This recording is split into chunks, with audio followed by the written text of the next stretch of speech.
Hey, I'm Andrew Richards here at Sounds Like NYC's TinyStage.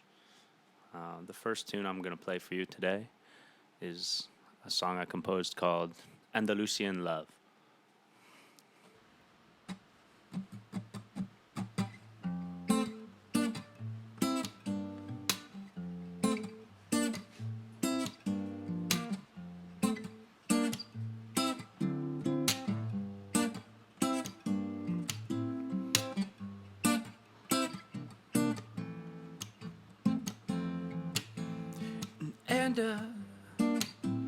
Andalusia in love. Remember when the stars were enough for my Andalusia in love. In April, it fits you like a glove. And calling out with the boys, bodies. Well, she has some toys, but strolling along, came a sound from a town, and the feeling wouldn't leave her till dawn. It came the son of the boy and the girl at the Jew, but you could tell by the way that they walked in the moon that it was Andalusia in love. A castle, a cathedral, or a bus. I'll find that Andalusia in love. And by the morning we'll be soaring to meet the Andalusian sun. Came the son of the boy and the girl of the Jew, but you could tell by the way that they walked in the moon that it was Andalusia in love. I watched them dance into the shadow of the night. Their bodies shook me and they took me with the light. And as that light began to break above our heads, they danced round the corner, never to be seen again. Or was that Andalusia in love? Remember when the stars were enough for my Andalusia in love it, love it, and be there by the morning we'll be soaring beneath the Andalusian. By the morning we'll be soaring beneath the Andalusian. By the morning we'll be soaring underneath the Andalusian sun.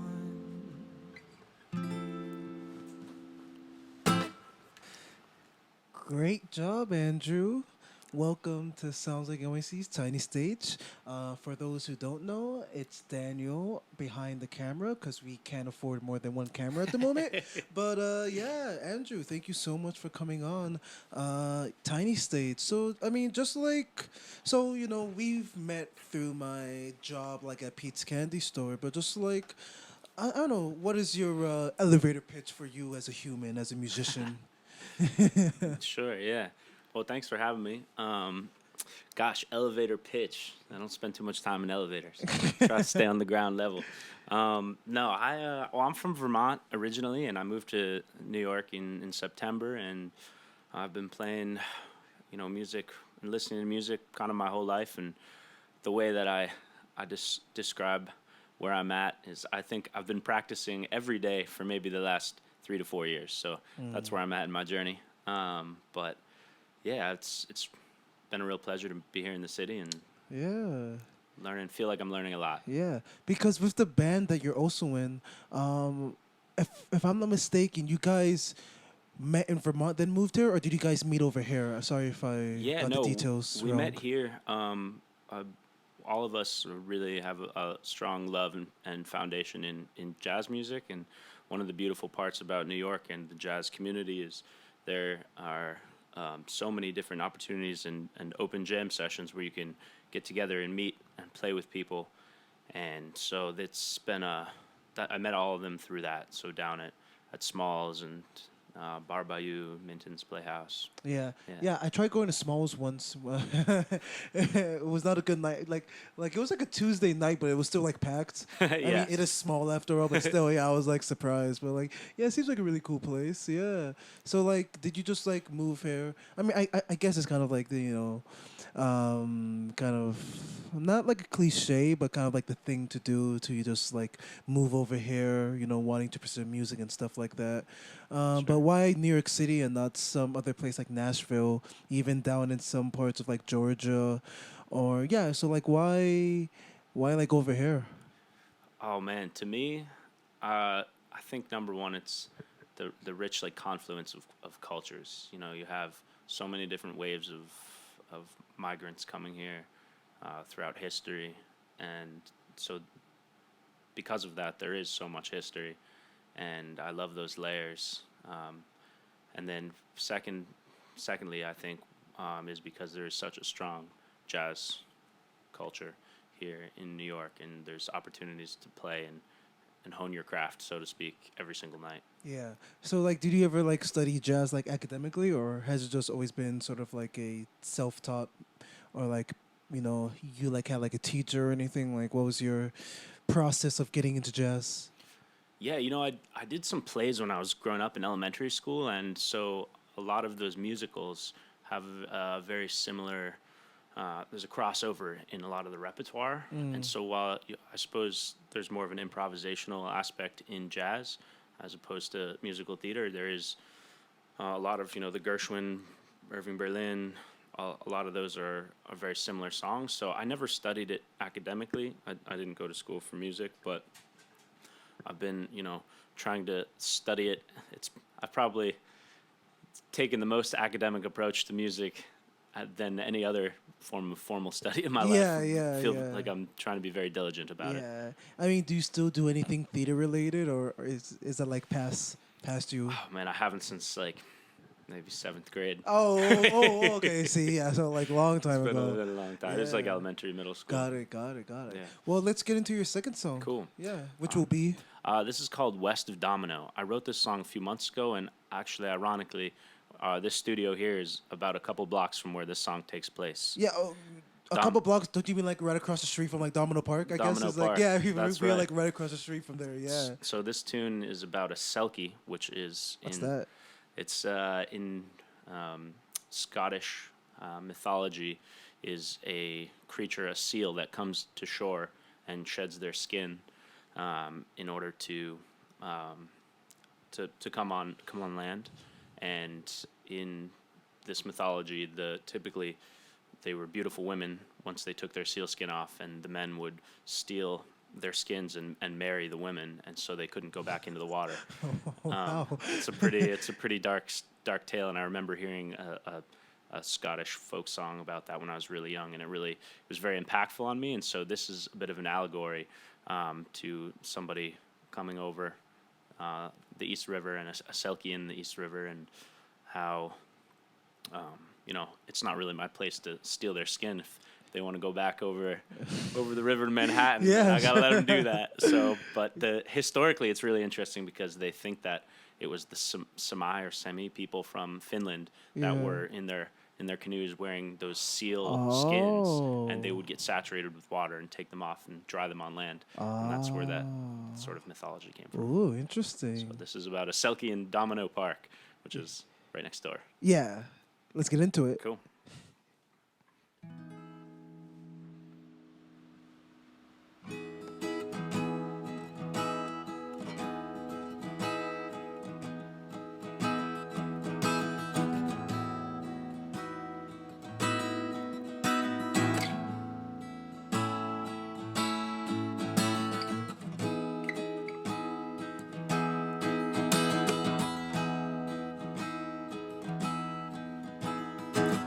Dizzied up in domino, December in the air, poison on my liver that left me unaware of a great white seal staring back at me. She said she swam from Chelsea, there was human in her eyes. I thought the drink was talking, so it came as a surprise when she left her skin to settle next to me. There's a selkie in the river west of Domino, and I lost her to the shimmer when she dove below. But who am I to take her skin? And who am I to take her skin?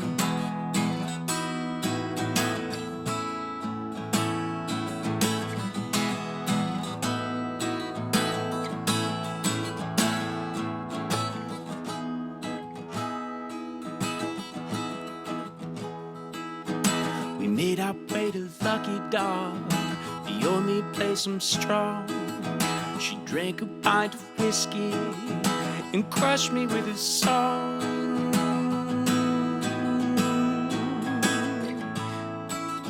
Well, it brought me to my knees. She said the night was over and bit me on the lip. Salty are the sweetest tears through which I watched her slip back into her kip again. There's a selkie in the river that's west of Domino, and I lost her to the shimmer when she dove below. But who am I to take her skin? Who am I to take her skin?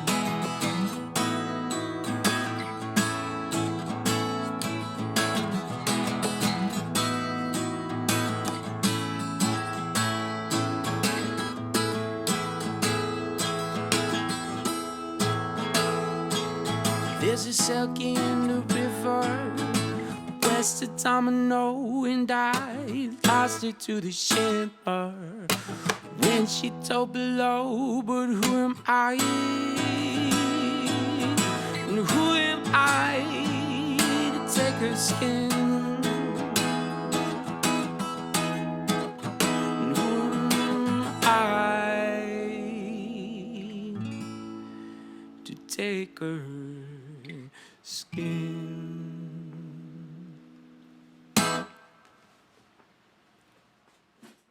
Cool.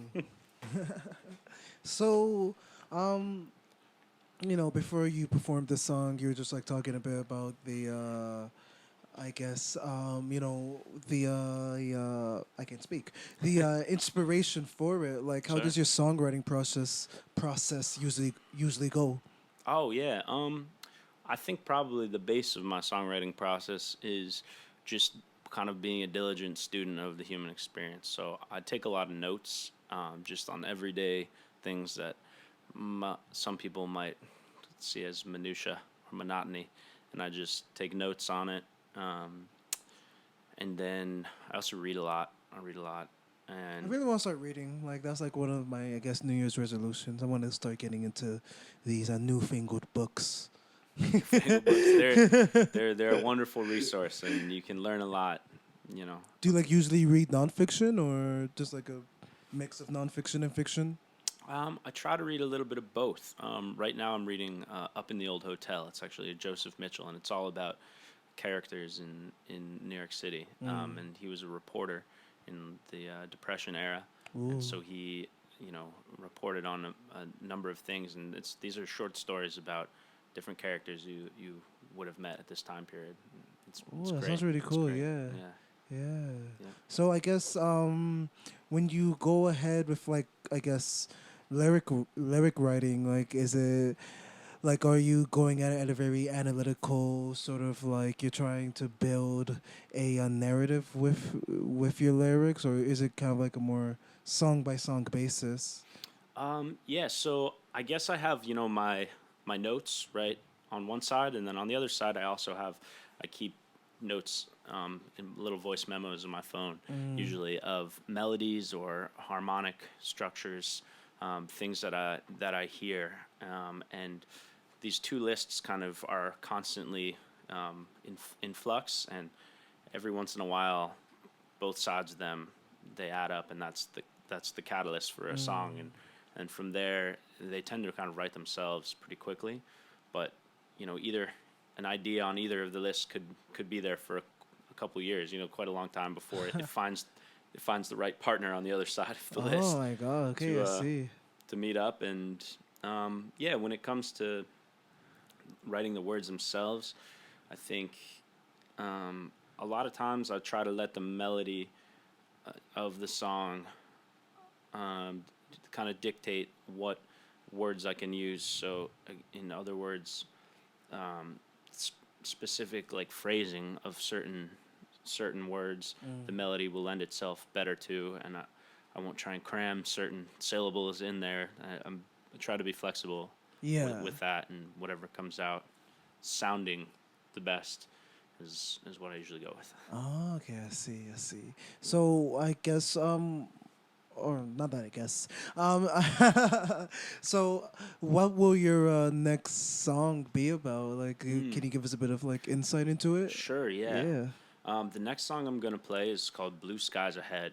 This one I wrote last spring, around this time, Mm. a little bit later, and it was a dark and stormy winter, which is the first lyric of the song, Mm. which it was especially for musicians. I'm sure you were feeling it as well. The kind of the world once again.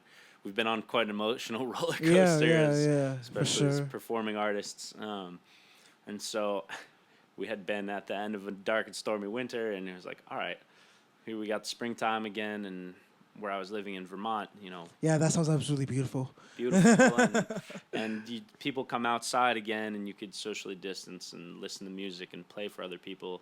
So it was a very hopeful song regarding that, and I think I was listening to a D'Angelo song, and that's where I Ooh. got this first like, you'll hear the first little line from is melodically, it's right from D'Angelo. So thank you. Oh man, you shouldn't have said that. Now he's gonna claim the song and you're gonna split royalties with him. He's But great. yeah, let's get into it. For sure, for sure. This is called "Blue Skies Ahead."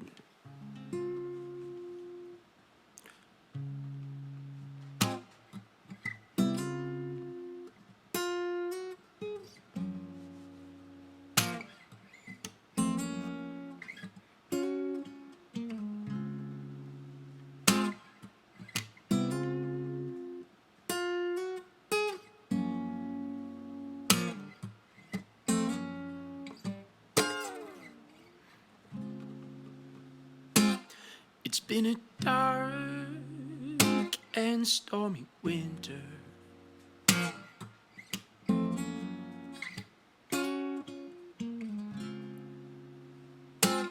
An April shower far too long.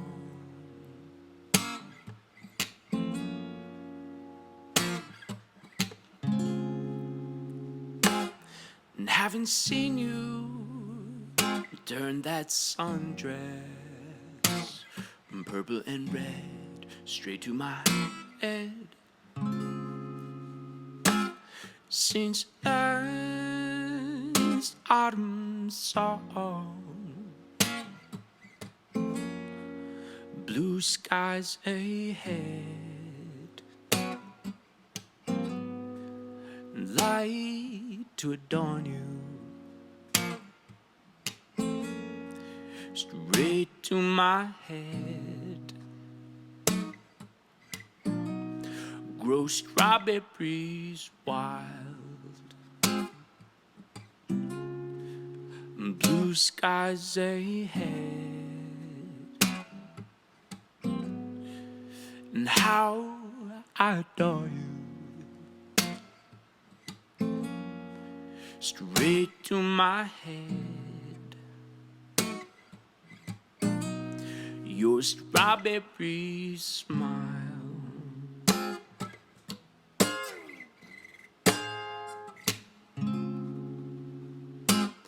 When the last of the geese shuffle southbound,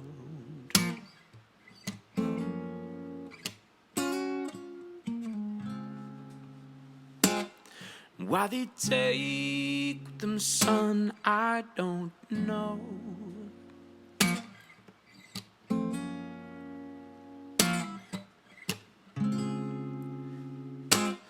A little light would be nice in this north town.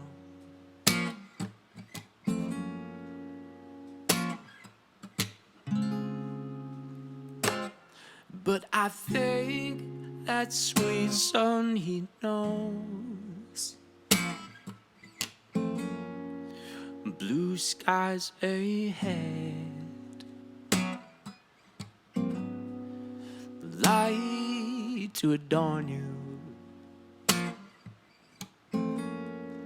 straight to my head. Grow strawberries wild, blue skies ahead, and how I adore you. Straight to my head, your strawberry smile.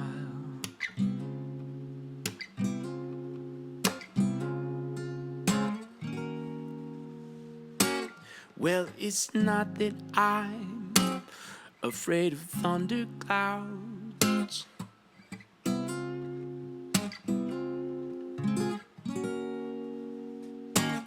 or getting caught out in the rain.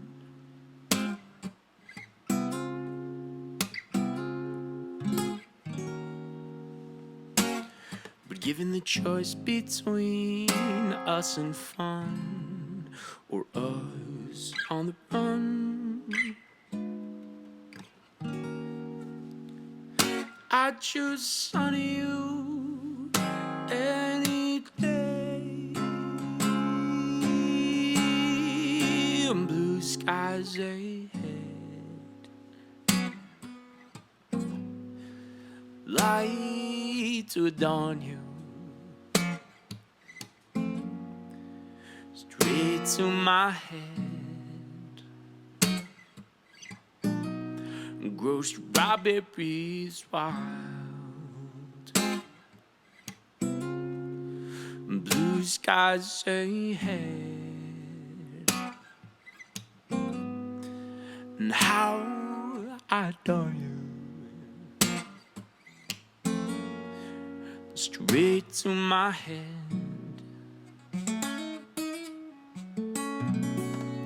your strawberry smile. Yeah, yeah, yeah. Amazing job, Andrew. Amazing Thank you, thank you. job. Wow.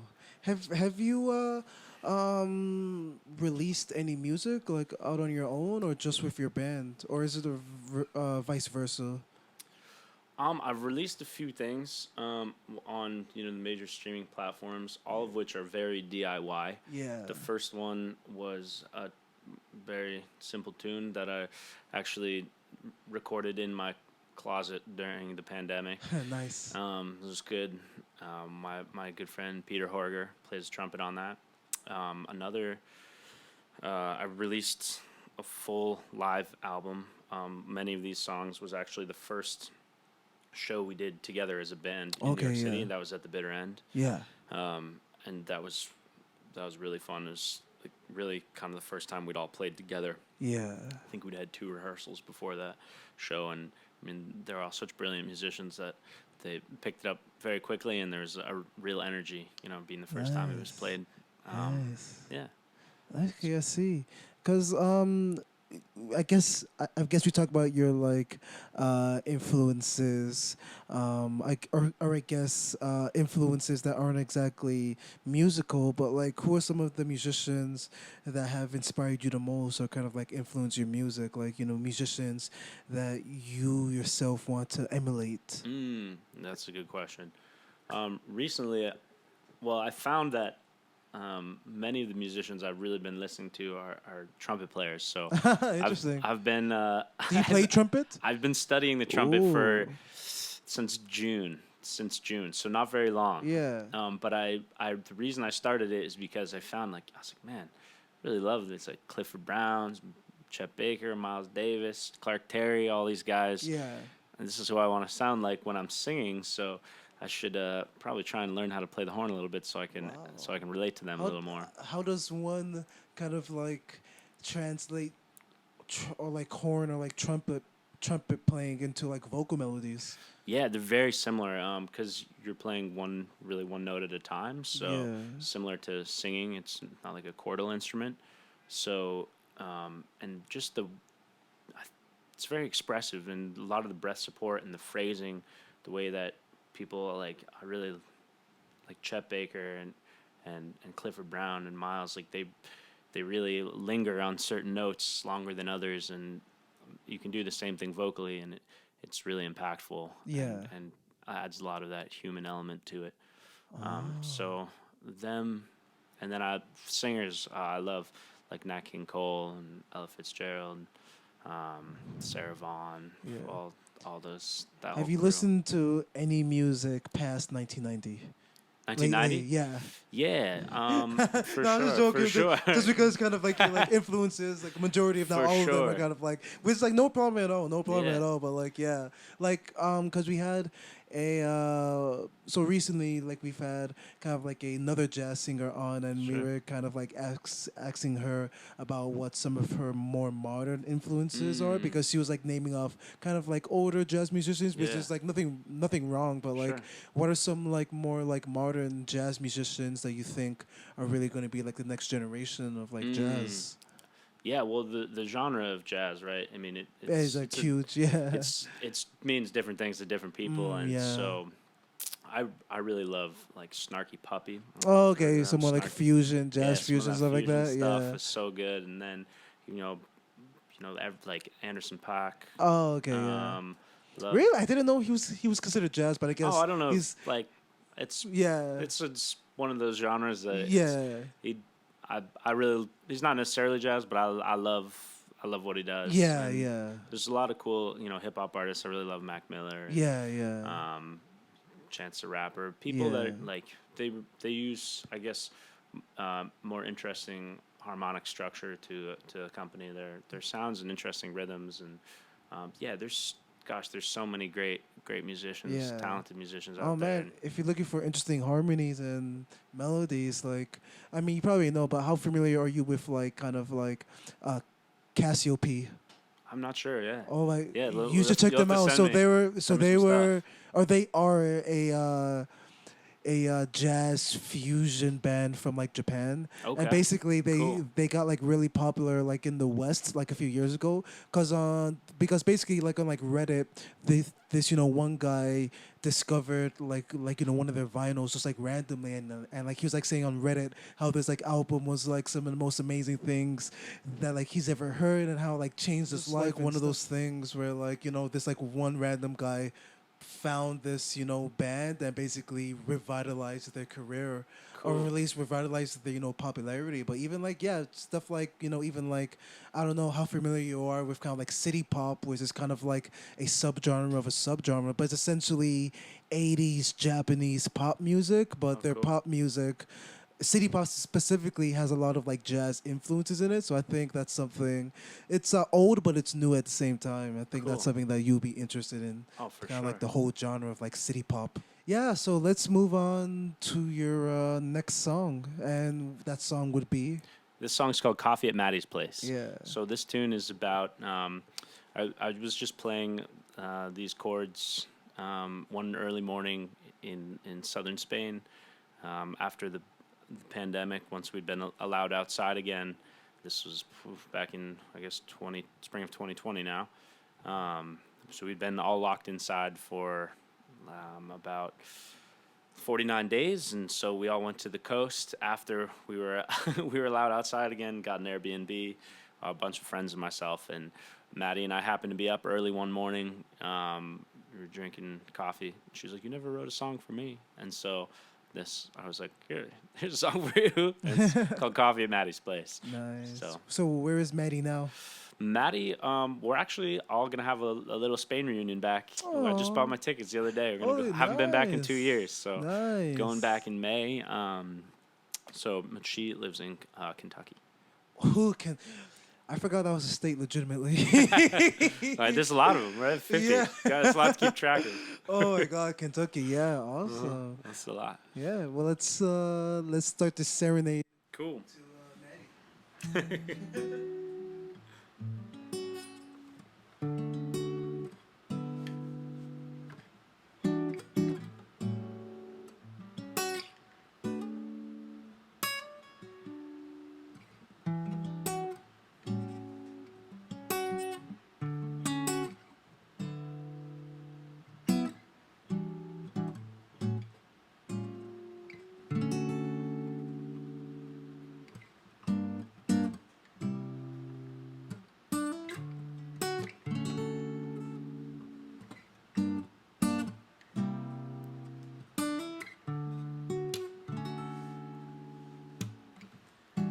And in comes the tide, out goes the foggy start to a summer's day. She asked me to sing her a song to accompany coffee at Maddie's place.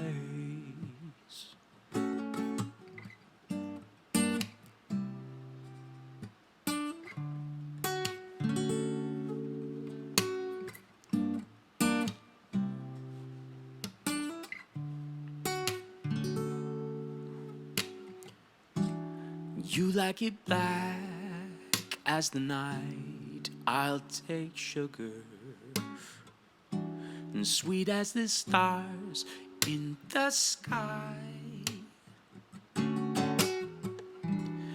Whisper the tune as the night wake the moon while this madrugada rolls by.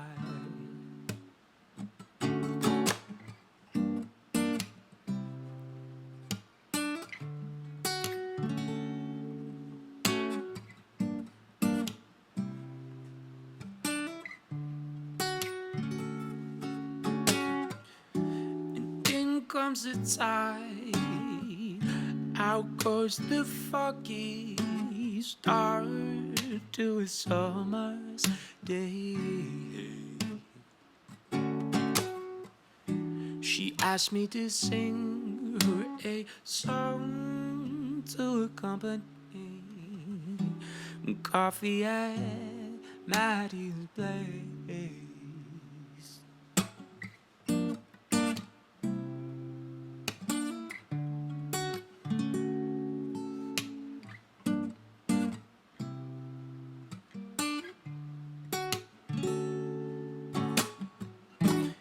You like it black as the night, I will take sugar, sweet as the stars in the sky. Whisper the tune as to not wake the moon while this madrugada rolls. This my Drew got a rose. This my Drew got a rose. I.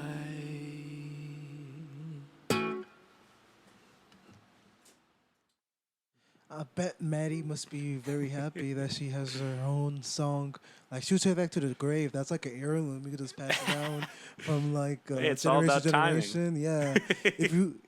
If you ever get the chance, just like get the master, kind of like print it on a CD or even better yet vinyl and like give it to her. That'll be an amazing gift. I feel like. That's true. That's Yeah. true. Oh, my phone is going off. Bad phone. Oh man, you're Oh, popular. yeah. Yeah, but like this is very interesting because you don't really, especially like in jazz, right? You don't really hear of like there being, I guess, like I don't know, like a platonic, like songs about let's say like a platonic love. So I feel like you're like a trailblazer in that. Yeah, I guess. Yeah. You gotta have, it's good to have friends. Okay, You know, yeah, because- lovers are great too, but Yeah. probably- Friends are forever. Lovers are temporary. Lovers are temporary. No, because I mean, because yeah, Maddie asked for a song to be written about her. So I guess you've like written songs about other friends as well, or yeah, for sure. There's I guess a variety of people. I've got one for an ex girlfriend, Ooh. all kinds of fun stuff like that. But yeah, yeah, yeah, there's all kinds of characters in your life and all of our lives, and some are fictional, some are non-fictional, yeah. and the certain moments or certain people inspire certain songs and sounds, and you just kind of roll with it and let it come out, and Yeah. sometimes it turns into something. No, it's really cool because you definitely have like a gift or a talent for kind of like, yeah, for sure. I mean, between your guitar playing, your voice, and just like your lyric writing, like you definitely have like a gift for, I guess, uh, what's it called? Memorializing, I guess, ideas or people. So that's like really cool. Thank you. I Yeah, appreciate it. Yeah. because I mean, so you're like juggling kind of like the band stuff and kind of like you, doing personal, your own solo music. But what kind of plans do you have for like the I guess like the rest of the year when it comes musically? Sure, musically. Oh gosh, right now I'm really focused on the trumpet. I would love That's so cool. I Yeah. would love a year from my start date, which is roughly sometime in June, I think it was, to be able to play, one of my own songs, or maybe a jazz standard, Yeah. something like that on the horn. So I diligently practice every day, and That's I'm so cool. taking some lessons. I've got a great teacher, and so it's yeah, that's where it consumes a lot of my technical attention at the moment. Mm. And then songwriting, yeah, I really I don't sit down and write songs. Like, I don't sit down and say I'm gonna write a song today, because for me that has really not ever worked. It but if the moment does arise, and oftentimes it is just so spontaneous. Yeah. A breeze comes out of nowhere, and it's like, now's the time. You can get out a piece of paper and a Yeah, pencil or a yeah. napkin or whatever, and go to town. And then that's the moment. You got to seize it. And then, but yeah, I feel like I haven't written too much in the past month, and that's okay. Like, Yeah, of course. it'll come when it comes. Yeah. I mean, with me, I have like too many songs and like not enough time in the world to like get them done. So I'd rather have like a few, but the good, rather Sure. than like a bunch of like half baked ideas and stuff like that. Yeah, Sure. yeah, yeah, Yeah. Was this the fourth song or the third song that you performed? I forgot. Which one? Oh, like this, like a Maddie, like Oh, Coffee and like Maddie's? yeah, Coffee's Maddie. Was this the third or the fourth song? I think that was the fourth. The fourth? Okay, Yeah. cool. Yeah. Then I guess what can I say? Sorry. Okay, Oh, got it. good. Yeah. So Andrew, something that we usually ask people, or just like kind of, especially like new people or like people that are like newer to the city, we Sure. kind of like ask them, like how do they think the city has changed them? Kind of like because you've only been here since September. September. That's crazy. Just Yeah. like so recently. Like, Yeah. so are you still in the honeymoon phase of like, being in New York City, or has that worn off? Oh yeah, I'm still. Everything's shiny and new to me. Oh my God! You Wow, can- that's a beautiful thing right there. I'm yeah. jealous of you. I'm jealous. Yep. Yep. It's all shiny and new. I feel like I'm learning how to go with very little amounts of sleep. So that's. I feel it makes me feel like Oh, part that's of the team. interesting. Yeah, yeah. Part of the Wow. team. Because like, what's your like day job? I guess. Yeah, so I actually work for an organization, a company called Yonder, Oh. and it's we create phone-free spaces, device-free spaces, and Oh, I have interesting. the privilege to work in the educational space. So Yeah. I travel to schools all throughout the city, and Tell those kids to put down the god darn phones. Yeah. yeah, it's a really cool opportunity because we are we do struggle, as humans with our phone and device usage, Mm. and it really hinders our ability to learn in many cases. Mm. And schools and students and younger people are particularly susceptible to, falling into those kind of cycles of, you know, TikTok can't put the phone down. Like Yeah. it's hard, and then it takes away from relationships and your Yeah. ability to learn. So I have a lot of early mornings. We travel all over the city That's so and cool though. commute. I've never But heard of anything because this seems like a fairly new or maybe it's just like there, but with like, I guess like technology instead of drugs, like that sort of thing. But like there actually wasn't that efficient. But I guess what you guys are doing is like really cool, and I hope it is more effective than like there back in the day. yeah, Yeah.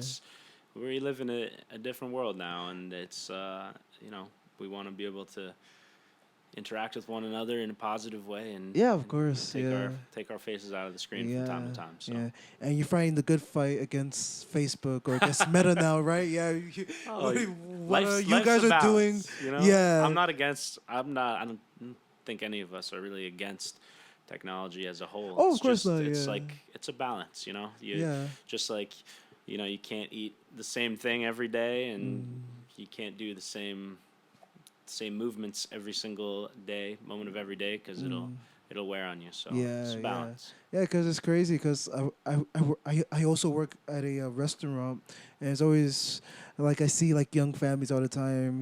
When they're eating, they'll just like plop like a phone in front of like a 2-year-old. I'm like, that can't be.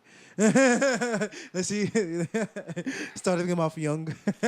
It's the Like, universal pacifier. yeah. Adults, kids, you name it. Listen. I do understand. Like, I'm not trying to condemn because, like, if you want like a 2-year-old to shut up, you put something interesting in front of them. But like, Sure.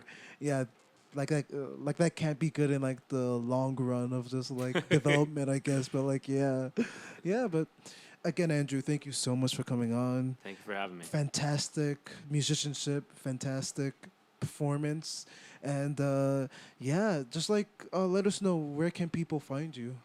Yeah. Now that we're talking about social media, I do. Oh Have, yeah, right.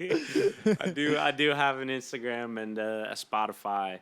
So, but I'll be playing at Rockwood Music Hall this Sunday with my whole group, and they're fantastic musicians. So if you get a chance to come out, please come hang with us, and we'll be playing. I've got no intentions of leaving. This city is way too much fun, and Yeah, while it's shiny and new, I'm gonna explore it as much as I can. of So, course, of course. Yeah. All right. So thank you everybody for watching this episode, this session of Sounds Like NYC's Tiny Stage. See you in the next one.